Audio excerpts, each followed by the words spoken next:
Bonjour frères et sœurs. Aujourd'hui, j'ai l'honneur d'être devant vous.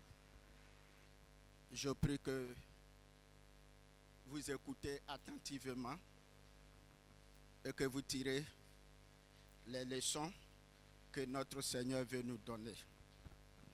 Que sa paix soit sur nous et que sa grâce soit sur nous. Nous allons aller dans le livre de Luc, en son chapitre 15, et on va lire du verset 11 au verset 24. Luc, chapitre 15, du verset 11 au verset 24. Je lis la parole de Dieu.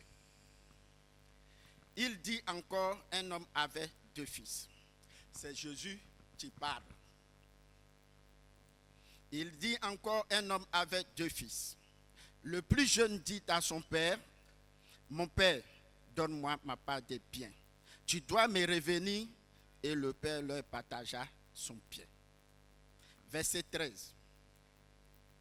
Peu de jours après, le jeune fils, ayant tout ramassé, partit pour un pays éloigné, où il dissipa son bien en vivant dans la débauche. Lorsqu'il eut tout dépensé, une grande famine survint dans ce pays, et il commença à se trouver dans le besoin. Verset 15.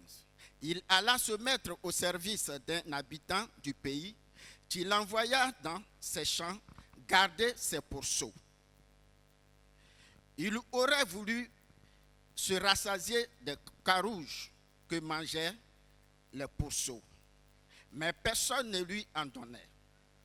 Étant rentré en lui-même, verset 17, étant rentré en lui-même, il se dit, combien des mercenaires chez mon père ont du pain en abondance et moi, ici, je meurs de faim. Je me lèverai, j'irai vers mon père et je lui dirai, mon père, j'ai péché contre toi, contre le ciel et contre toi. Je ne suis plus digne d'être appelé ton fils. Traite-moi comme l'un de tes mercenaires. Verset 20. Il se leva et alla vers son père. Comme il était encore loin, son père le vit et fut ému de compassion. Il courut se jeter à son cou et le baisa. Verset 21. Le fils lui dit, mon père, j'ai péché contre le ciel et contre toi.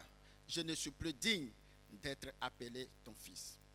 Mais le père, verset 22, mais le père dit à ses serviteurs, apportez vite la plus belle robe et l'en revêtir.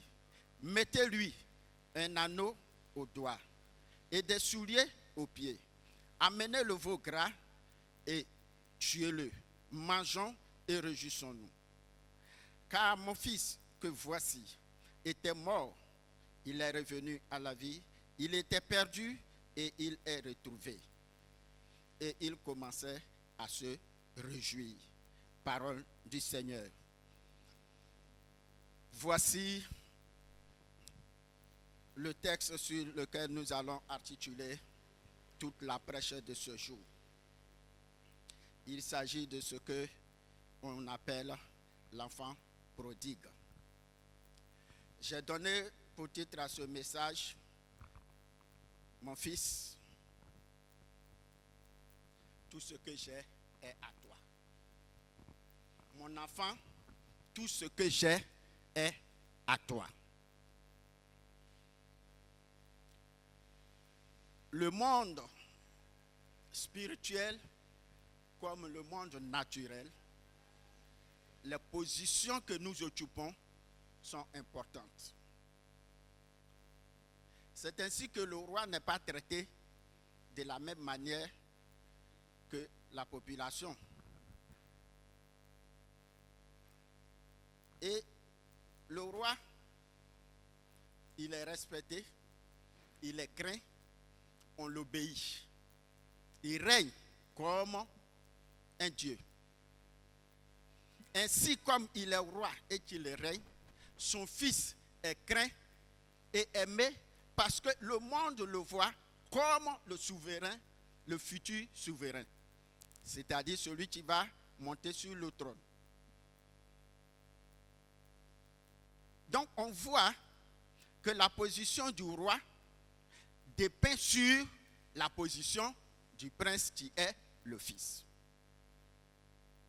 Si vous faites des remarques, tous ceux qui sont riches sont aimés, admirés par le peuple et adulés par le peuple.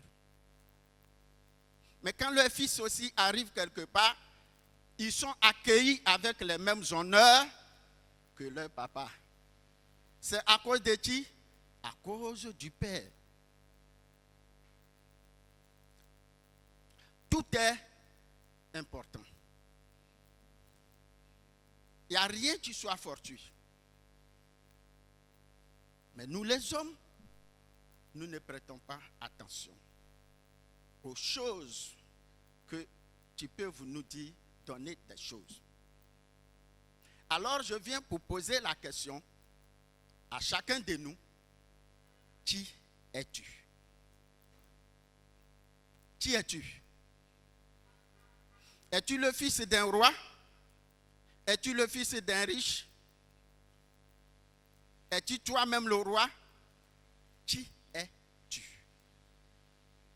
Et je veux dire, est-ce que tu es un fils ou tu es un serviteur? C'est ça qui est important pour moi. Es-tu fils ou tu es un serviteur? Qui est le fils? C'est l'enfant du père. Qui est le serviteur? Autrefois, c'était l'esclave. Maintenant, ce sont les gens qui travaillent dans des familles pour gagner leur vie. C'est pour ça que quand on rentre dans des maisons, on a des serviteurs que maintenant, comme on veut maintenant mettre les gens au même niveau et de respect, on ne dit pas tu balais, mais on dit tu es technicien de surface ou bien tu es gouvernante. Ce n'est pas ce qui se dit maintenant. Mais pour Dieu, rien n'a changé. Tu es serviteur, tu es un esclave. Tu es fils, tu es l'enfant du Père. Il faut que tout se sache ici. Que les enfants d'un père sont tous héritiers de ce père. Ils sont tous héritiers de ce père. Du plus grand au plus petit. Mais il y a une différence entre l'aîné et le cadet. L'aîné est le fils, le premier fils de la maison du père. Lui, il a l'honneur, s'il n'est pas né tocard, de monter sur le trône si son père est roi. Il a l'honneur de prendre l'empire que son papa a construit, si son papa a construit un empire de richesse sur la terre. Et celui-là, qui monte sur le trône, ou qui prend il prend, comment on appelle, l'héritage du père, c'est lui maintenant qui va se décider de partager l'héritage à tous les membres de la famille. Selon son bon vouloir. C'est pour ça qu'il y a des familles, quand le père meurt, ça devient une guerre des familles. Il y a beaucoup ici, jusqu'à aujourd'hui, on ne peut pas donner leur héritage. Ils sont morts il y a 30 ans. Parce qu'il n'y a pas là-dessus. Quand ils auront fini de se tuer, le dernier va prendre. Donc le fils aîné a cette grâce, il a cette bénédiction, il a cet honneur de monter sur le trône et d'être le père de tout le monde, parce que c'est maintenant lui qui est chargé de redistribuer les biens. C'est ce privilège-là qui est accordé au fils aîné que Ésaü a vendu à Jacob, son petit frère. Ésaü est l'aîné et à cause de nourriture, il a méprisé le privilège. Dès qu'il a ouvert sa bouche et s'il a signé le pacte avec Jacob, il a perdu toute dignité devant Dieu et il a perdu tout honneur devant Dieu et les hommes. Il a tout perdu automatiquement. Il a tout perdu. Ce même jour qu'il a signé le pacte avec Jacob, il a perdu toute dignité et tout honneur devant Dieu et devant les hommes. Ainsi Dieu va dire, le Dieu d'Abraham, le Dieu d'Isaac et le Dieu de Jacob. Ésaü est parti où? Il s'est extrait lui-même. Je vais vous dire que ce que nous faisons sur la terre est fait au ciel. La Bible ne vous dit pas que tout ce que vous liez sur la terre est lié dans les cieux. Comment tu penses? Qui penses-tu être? C'est très important que le chrétien il sache que les chrétiens forment une famille dont le père s'appelle Dieu. Nous sommes dans une famille où le père s'appelle Dieu. Où te situes-tu? Es-tu serviteur? Ou tu es le fils de Dieu? La Bible dit avec vérité et sans aucune ambiguïté que ce sont les fils qui sont héritiers du Père.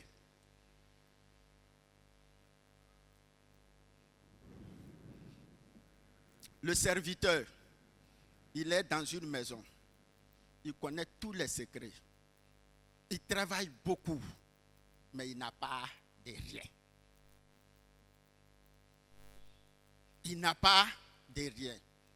Parce qu'il n'a aucun héritage dans cette famille où il produit richesse.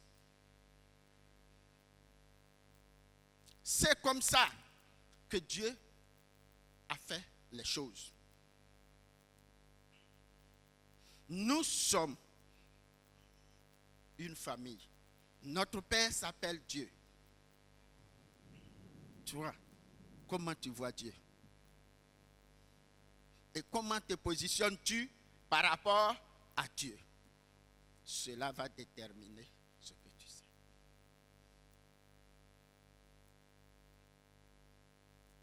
Tel tu penses, tel tu es. Proverbe 23, verset 7. Il dit là, l'homme est comme les pensées de son âme. Tel je pense, tel je suis. Tu ne peux pas faire autrement. Ce sont mes pensées qui dirigent ma vie. Ce sont mes pensées qui vont me faire devenir riche. Ce sont mes pensées qui vont me faire devenir pauvre.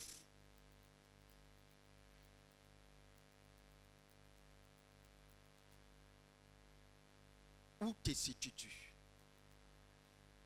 Es-tu fils ou serviteur? Tu te présentes à ton Dieu comme un fils ou tu te présentes à ton Dieu comme un serviteur? Dieu veut savoir qui tu es. C'est très important pour Dieu. Quand Ésaü a dit, je ne ferai rien, je vais mourir un jour, à quoi ça sert? Il ne savait pas que Dieu écoutait. Il ne savait pas que les hommes entendaient. Dès qu'il a fini, dès qu'il a signé le pacte, c'est fini pour lui. C'est fini pour lui. Même quand tu pries, quand tu te présentes devant Dieu, comment tu te présentes devant Dieu? Ça compte. Tous les jours, le prophète dit, dans la prière, il y a l'attitude, il y a tout. Ton attitude va venir de où? De tes pensées. De tes pensées. Si tu es supérieur à Dieu, tu te présentes comme un homme supérieur à Dieu, lui, il t'écoute, ça ne lui fait rien. Tu ne le diminues pas. C'est toi qui es en train de changer toi-même ta propre destinée. Ce Père-là, qui est Dieu, lui-même, il nous montre qui est le serviteur. Qui est le serviteur? On va aller dans Luc 17. Luc 17. On va lire du verset 7 à 9. Luc 17, verset 7 à 9. Je lis. Qui de vous, ayant un serviteur qui laboure ou qui paie les troupeaux, lui dira, quand il revient des champs, approche vite et mets-toi à table. Ne lui dira-t-il pas, au contraire, prépare-moi à souper, ceins-toi et sers-moi jusqu'à ce que j'aie mangé et bu. Après cela, toi, tu mangeras et tu boiras. Doit-il de la reconnaissance à ce serviteur parce qu'il a fait ce qui lui a été ordonné? Écoutez bien. Est-ce que vous avez compris ce que Dieu lui-même dit du serviteur? Il dit, vous deux, vous y êtes sortis. Chacun fait son boulot. Le serviteur, il fait son boulot. Il vient. Toi, tu es assis paisiblement. Tu lui dis, va, prépare-moi à manger. C'est lorsque ma famille et moi, on aura fini de manger, que toi, tu auras droit à manger et à boire. C'est là que tu auras droit à aller te coucher. Qui veut être à la place du serviteur? Qui veut être un serviteur?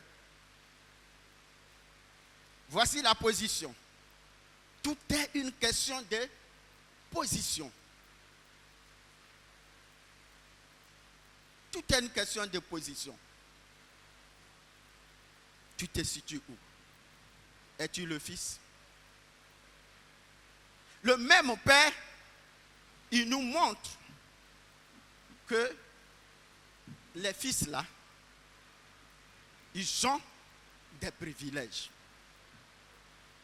Mais il ne nous donne pas comme ça qu'on a des privilèges. D'abord, il nous montre dans quelle situation nous nous trouvons aujourd'hui.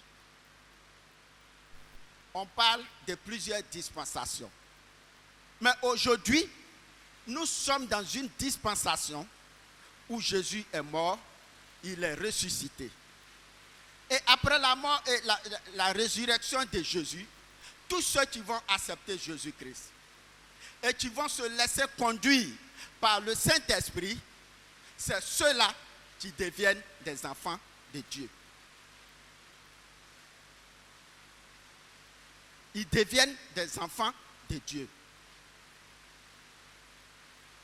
Donc Dieu dit, si tu veux être son fils, il faut que non seulement tu as accepté Jésus, non seulement tu t'es fait baptiser, mais il faut que tu te laisses conduire par le Saint-Esprit.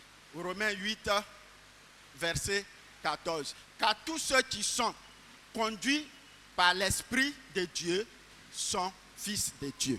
Il dit, tous ceux qui se laissent conduire par le Saint-Esprit, ceux-là, ils sont fils de Dieu. Regarde comment tu te présentes à ton Dieu. Tu n'es pas rempli du Saint-Esprit. Tu es rempli de la vie du monde. Tu es rempli de de toi-même. Tu es rempli de toutes sortes de choses, des choses que tu dois faire. Tu te présentes ainsi à Dieu, tu n'es pas fils de Dieu. Il faut que le chrétien qui veut être fils de Dieu se laisse conduire par le Saint-Esprit. Aujourd'hui, dans nos églises, personne ne cherche le Saint-Esprit. Ils vont faire quoi, le Saint-Esprit? C'est ça qu'il faut chercher. Et il va loin pour dire, si tu es enfant de Dieu, donc étant fils, tu deviens héritier de Dieu. Le verset 17. Il dit, oh, si tu es enfant de Dieu, si nous sommes enfants de Dieu, aussi héritier de Dieu et co-héritier de Christ, toutefois, si nous souffrons avec lui, afin d'être glorifiés avec lui. C'est-à-dire qu'il ne s'arrête pas à te dire simplement, il faut accepter de te laisser conduire. Mais il te montre que si tu es fils de Dieu, tu as droit à un héritage. Il dit, tu es héritier de Dieu et héritier, co-héritier de Jésus-Christ. Co-héritier de Jésus-Christ, ça veut dire que nous partageons tout l'héritage que Jésus a laissé. Donc ça veut dire que si nous sommes co-héritiers de Jésus, les miracles que Jésus a fait, nous pouvons les faire. C'est pour ça lui-même il a dit, celui qui me suit, celui qui écoute ma parole, celui qui fait comme moi, il sera un disciple non seulement accompli, mais il fera de plus grandes choses que ce que j'ai fait. Vous entendez? Si tu n'es pas fils, tu ne peux pas être héritier. Pour que tu sois héritier, il faut que tu sois fils de Dieu, enfant de Dieu. Mais pour que tu sois enfant de Dieu, il faut que tu te laisses conduire par le Saint-Esprit. J'insiste sur cela parce que c'est la clé. C'est l'une des clés. Aujourd'hui, on a une église où les gens ne cherchent plus. Ce n'est pas Fondation Miracle, ce n'est pas les évangéliques partout. Ils disent, ils aiment Dieu, mais personne ne cherche le Saint-Esprit. Personne ne se laisse conduire par le Saint-Esprit. Ainsi, nous avons de grandes divergences dans nos églises.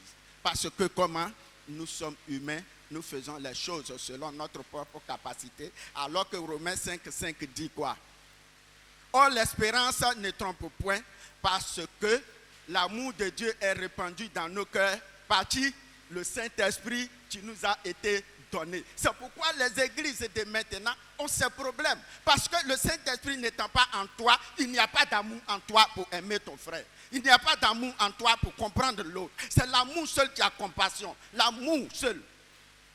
Toi, humain, tu peux faire quoi? Toi, humain, tu peux faire quoi? Il faut que tu acceptes le Saint-Esprit. Il faut qu'il te dirige, il faut qu'il te remplisse pour que ton cœur soit rempli d'amour. Là, tu vas aimer l'autre. Tu vas comprendre le défaut de l'autre et puis l'accepter tel qu'il est. Et si tu peux le remonter, tu vas le remonter. C'est ça. Il faut que les chrétiens comprennent les choses qui sont élémentaires, qu'on ne peut pas contourner ça. La Bible même dit, celui qui méprise Jésus, celui qui méprise le sang qu'il a racheté, celui qui méprise le Saint-Esprit, et le châtiment qui lui est réservé là, j'ai peur de te dire. Qui es-tu? Es-tu fils ou serviteur? Il faut que tu répondes à cette question. Au sortir d'ici, il faut que tu saches te positionner dans la maison de Dieu. Il faut que tu saches te positionner devant ton Dieu quand tu vas le prier. C'est pour ça que chaque jour que je monte ici, je dis mon excellent Père de grâce. Parce que je sais qu'il est excellent et je sais qu'il est un Dieu de grâce. Moi, j'ai trop de défauts. Sans lui, je ne peux pas parler ici. C'est impossible. communions avec le Saint-Esprit. Mettons toute notre force à chercher le Saint-Esprit et demandons à ce qu'il nous remplisse. Même dans l'Ancien Testament, ils avaient conscience de cela, que quand le Saint-Esprit vient, les malédictions tombent. Ils savaient ça. Eux, ils savaient ça. Nous, on est nés sur la grande dispensation. Là où Jésus est mort et glorifié. Il est parti pour nous racheter. Nous savons maintenant que Christ nous a rachetés de la malédiction de la loi. Mais regardez comment on se comporte. La Bible nous dit dans Juge 15, verset 14, qu'on a lié Samson. Vous tous là, vous êtes là. Vous dites que vous avez des liens, des familles. Vous avez des liens, des sorcelleries, de quoi. La Bible dit que Samson était lié. Quand on l'envoyait à Léchi, les Philippiens ont crié. Aujourd'hui là, c'est sa fin. Et la Bible nous dit que quand l'Esprit de Dieu vient sur Samson, les liens tombent, les malédictions sont tombées. Tout ce qui est sur toi, si le Saint-Esprit vient sur toi, tout tombe en même temps. Tu n'as pas besoin d'aller voir qui que ce soit. Si le Saint-Esprit vient à toi, c'est fini, tout va tomber. Pourquoi les gens de l'Esprit, des choses du Ancien Testament comprennent ça et nous qui sommes nés sur la grande dispensation, on est incapables de comprendre ça? Pourquoi? Il faut que nous nous ressaisissons. Il faut que nous nous ressaisissons. Le problème, c'est que les gens, ils lisent la Bible avec leur esprit et ils ne comprennent pas la parole de Dieu. On ne peut pas lire la Bible avec sa manière de comprendre et comprendre ça. Il faut que le Saint-Esprit soit avec toi pour te révéler les secrets qui sont dans la Bible. Que peux-tu faire sans le Saint-Esprit?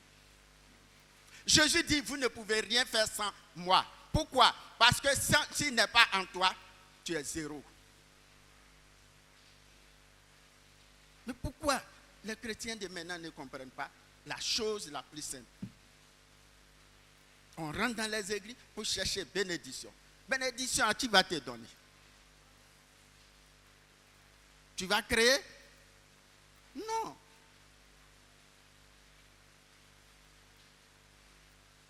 Tu ne peux rien sans toi. Il faut que le monde aujourd'hui se ressaisisse. Il faut que le monde se ressaisisse.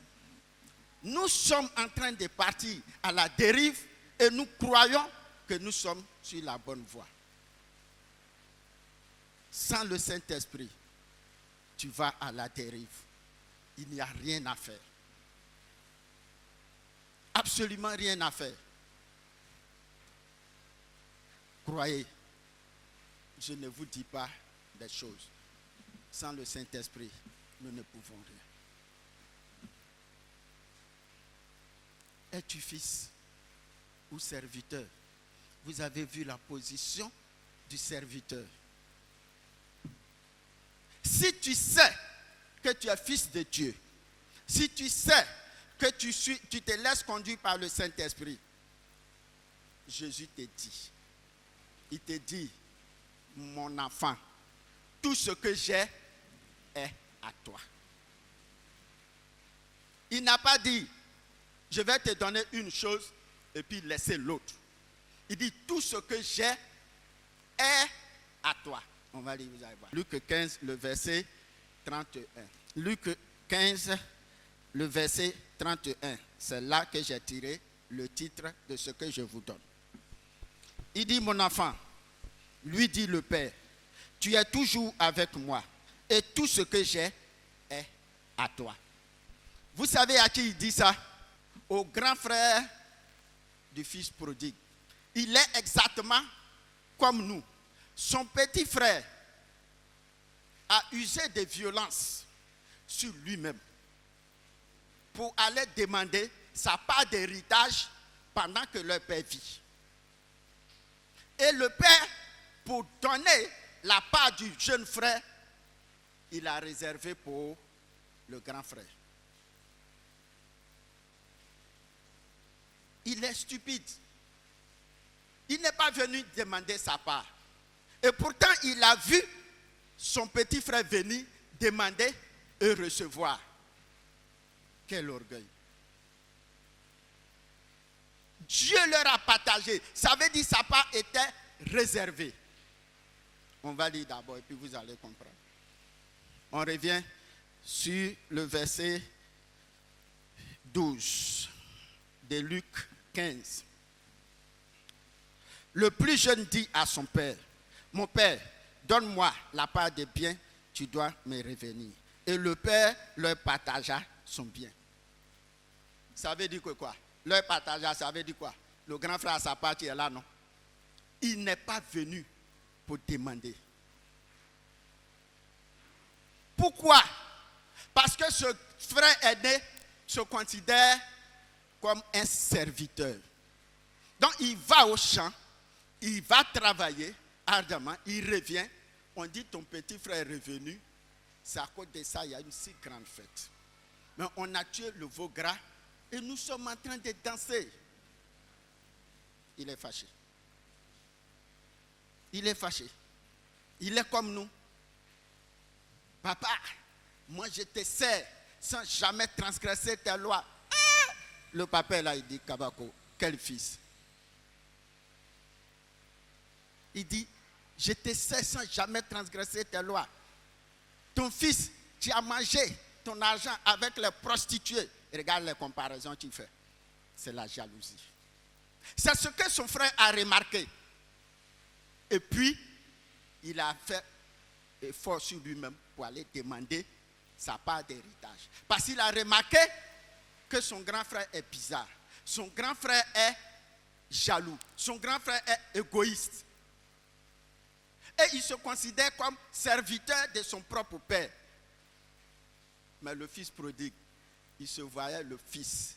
Il se voyait celui qui a les privilèges. Le privilégié, celui qui a droit à la bénédiction. Il n'a pas besoin de servir. Il n'a pas besoin de servir. Le grand frère est un serviteur. Il s'est exclu lui-même de l'héritage de Dieu. Lui-même. Ce n'est pas quelqu'un qui l'a exclu. C'est lui-même qui s'est exclu de l'héritage.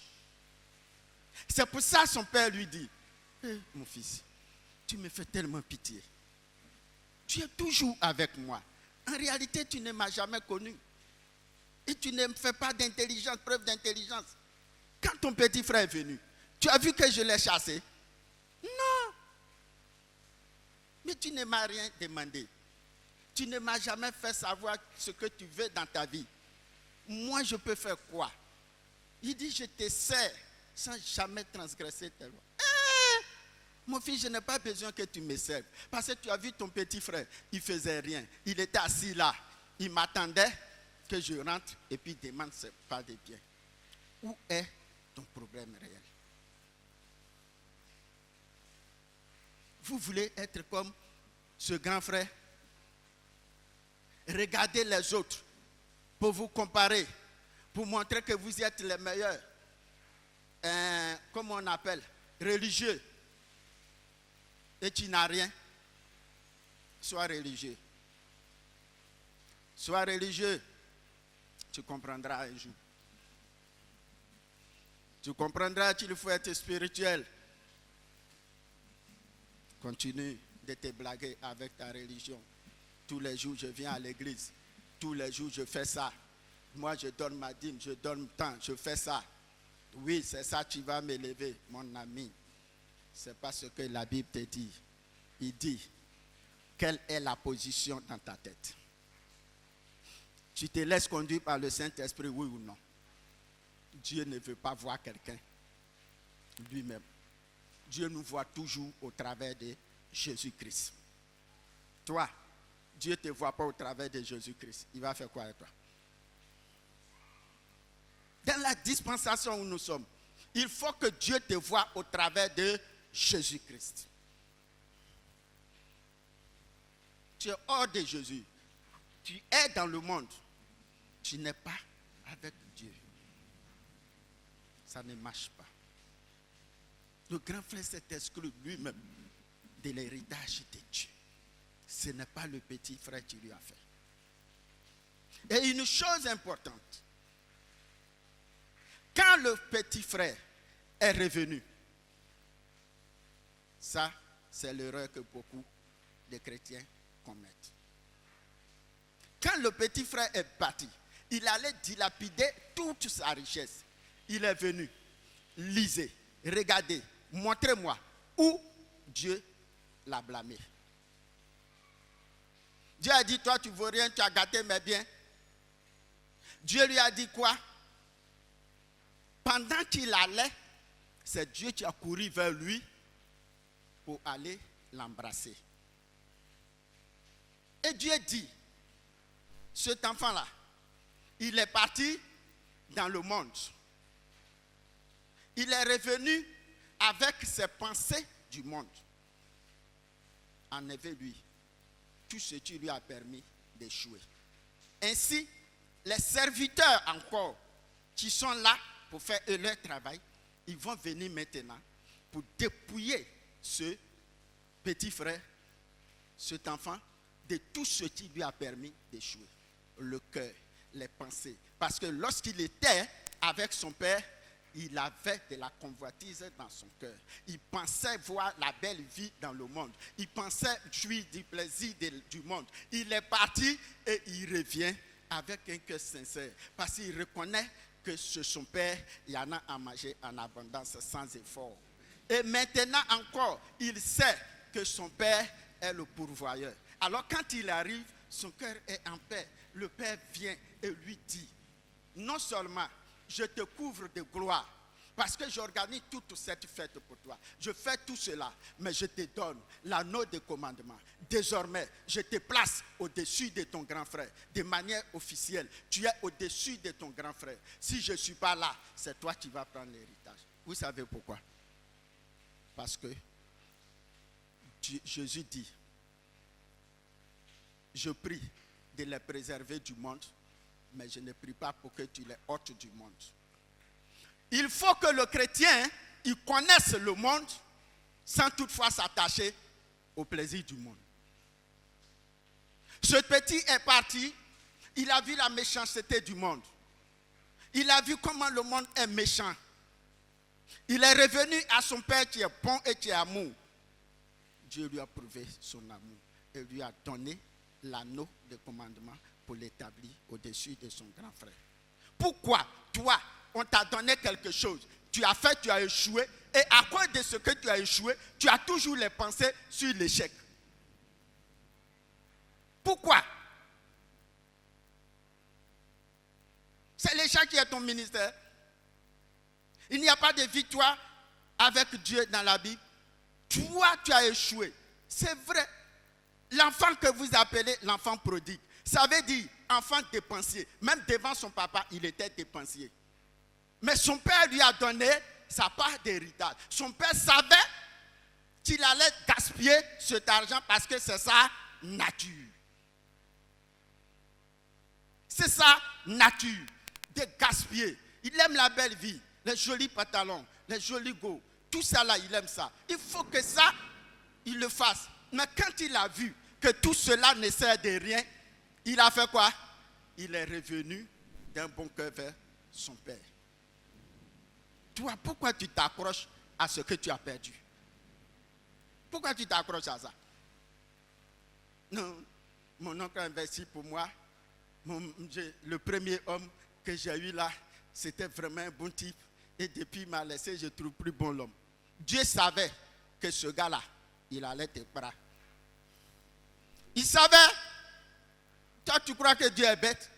Il savait que le gars qui t'a donné là, il allait te rejeter après. Mais ce que Dieu voulait, c'est que tu aies une expérience. Et que tu comprennes des choses. Et que tu tires des leçons pour revenir à lui. Quand on te donne de l'argent, que tu as fait une entreprise, que tu as échoué, ce n'est pas parce que tu es bête, mais Dieu même savait que tu allais perdre. Mais quelle est l'expérience que tu as tirée? Quelle est la leçon que tu as tirée?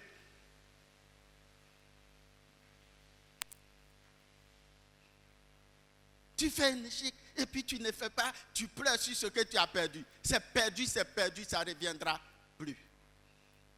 Le gars t'apprend, il a marié à quelqu'un d'autre. Il passe toujours devant ta porte, ton cœur brûle cadeau. Cherche-toi un nouveau. Il n'y a quel problème? Quel est ton problème? On dit si tu te laisses conduire par le Saint-Esprit, alors ce que tu veux là, Dieu va te donner. Toi tu es là, tu pleures sur ta cause. Pleure.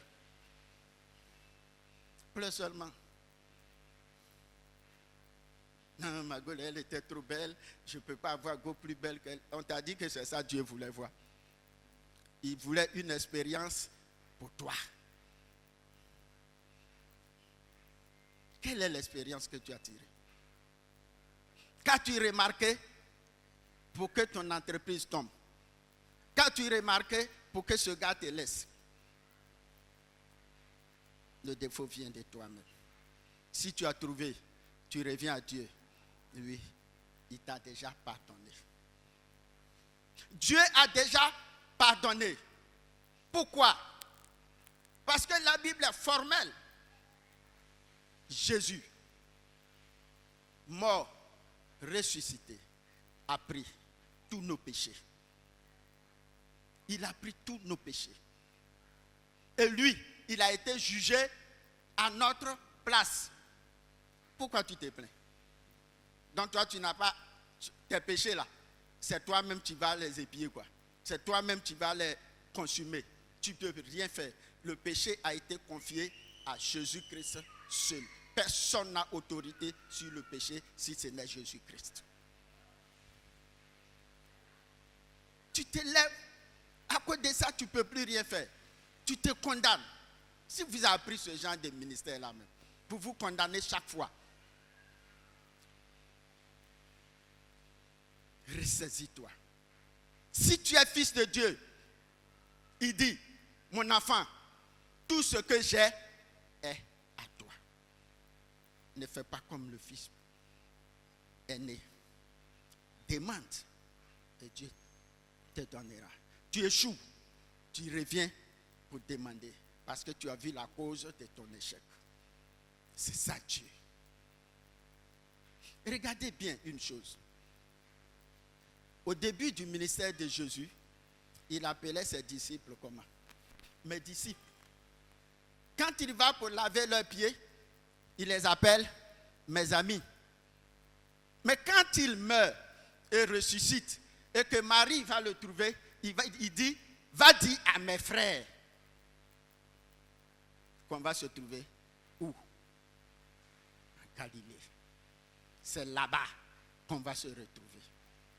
Maintenant, ceux qui étaient disciples, il y avait une barrière parce qu'il y avait un problème de maître et d'esclaves. Il y a maintenant amis parce que l'ami, il n'y a plus de barrière. Donc, on se fait des confidents. Il dit maintenant, il dit, nous sommes ses frères. Ça ne vous intrigue pas. Tout ça, ça ne vous dit rien. Il voit Marie, il dit, va dire à mes frères, on va se retrouver là.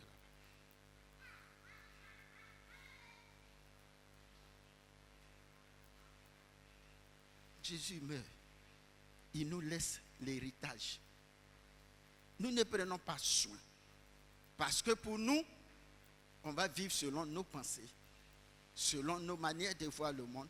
Il dit non. Il faut que tu sois conduit par le Saint-Esprit. Si tu es conduit par le Saint-Esprit, tu deviens enfant de Dieu.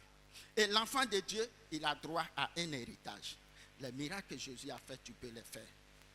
Les bénédictions que Jésus a proclamées, tu peux les proclamer. Les choses qui sont venues de Jésus, la Bible dit, Jésus nous a tout laissé. La puissance du nom de Jésus peut agir pour briser toutes les barrières devant nous. Mais pourquoi? Parce qu'on n'est pas conduit par le Saint-Esprit. Aucune fourmi, aucun moustique ne peut mourir à cause de nos bouches. Rien. Au contraire, mais il va piquer dans tes yeux. Ou bien sur ta bouche pour te montrer que tu mens. Pourquoi? On n'a rien à faire. Nous, chrétiens de maintenant, notre quête de chaque jour, c'est de chercher la communion du Saint-Esprit. Toujours. Papa dit ça ici. Peut-être je dis autrement, pour que peut-être une manière autrement de dire pénètre maintenant les cœurs. On ne peut rien, absolument rien, sans le Saint-Esprit. C'est le Saint-Esprit qui va nous faire naître l'Église. Dans Acte 2, lisez. Maintenant, toi, tu dis non, je suis venu. Quand je dis au nom de Jésus, ça me suffit, je vais faire ce que je veux. Tu ne feras pas ce que tu veux. Jésus, lui-même, il a fait et il a montré la voie à suivre. Ce n'est pas un Dieu de désordre. Il faut que nous comprenions. Nous souffrons parce que nous ne sommes pas conduits par le Saint-Esprit. Nous faisons ces choses parce que le Saint-Esprit n'est pas en nous. Aucune puissance dans nos prières parce que le Saint-Esprit n'est pas en nous. Les enfants de CV, ils ont été bottés par des démons. Pourquoi?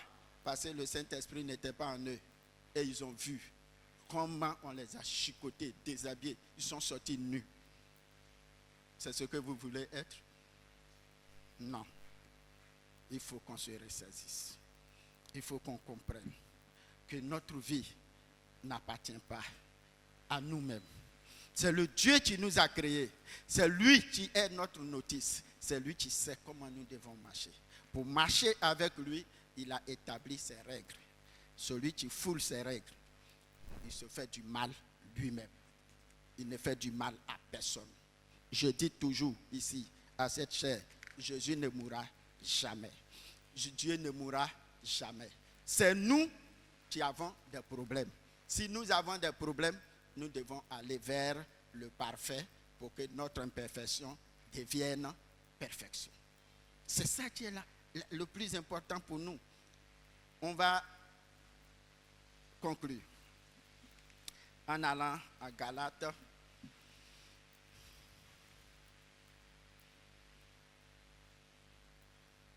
On va aller à Galates 3, et Galates 4 plutôt.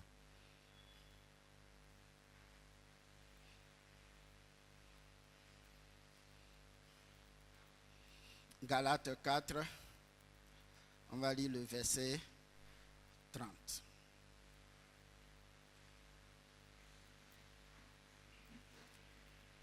Vous savez pourquoi Abraham ne voulait pas donner son héritage à Eliezer de Damas? Parce que Abraham, qui est de l'Ancien Testament, qui est le père de la foi, il savait que ce n'est pas possible. Ce n'est pas bon. Ce n'est pas vrai. Il dit, mais que dit l'Écriture? Chasse l'esclave et son fils. Car le fils de l'esclave n'héritera pas avec le fils de la femme libre. Aucun serviteur n'héritera de Dieu. C'est pour ça qu'Abraham pleurait dans Genèse 15, verset 2. Il dit, Dieu, qu'est-ce que tu m'as donné? C'est Eliezer de Damas qui est né dans ma maison parce qu'il est le fils de mon esclave. C'est lui qui va prendre tous ces biens que tu m'as donnés. Lui-même, le père de la foi, il dit, il ne veut pas donner ses biens à un serviteur. Vous croyez que vous êtes devenu blanc pour donner héritage à chien, à donner héritage à chose, à chat? Mais c'est chez les blancs, on voit ça. Vous n'avez jamais entendu. Big Leon, il a donné 4 milliards à cause de 15 chats. Il fait quoi avec tous ces chats-là? Bon, moi je suis établi boy des chats. Bon, ils ne savent pas faire marcher. Ils ne savent rien faire. On verra, tu vas vivre. Si ça ne va pas, je vais les manger. Vous croyez que vous êtes devenu blanc? Vous dites quelque chose, je n'y pensais pas. Tu ne pensais pas quoi? je voulais vous laisser sur cette note en vous disant que quand tu lis Job 3, le verset 25, il dit quoi? Ce que je redoute, c'est ce qui m'atteindra, et ce que je crains arrivera. On ne va pas à Dieu avec des craintes, avec des doutes, mais il faut qu'on aille à Dieu avec la certitude que nous sommes fils, parce que le Saint-Esprit nous conduit. Que le Seigneur nous bénisse.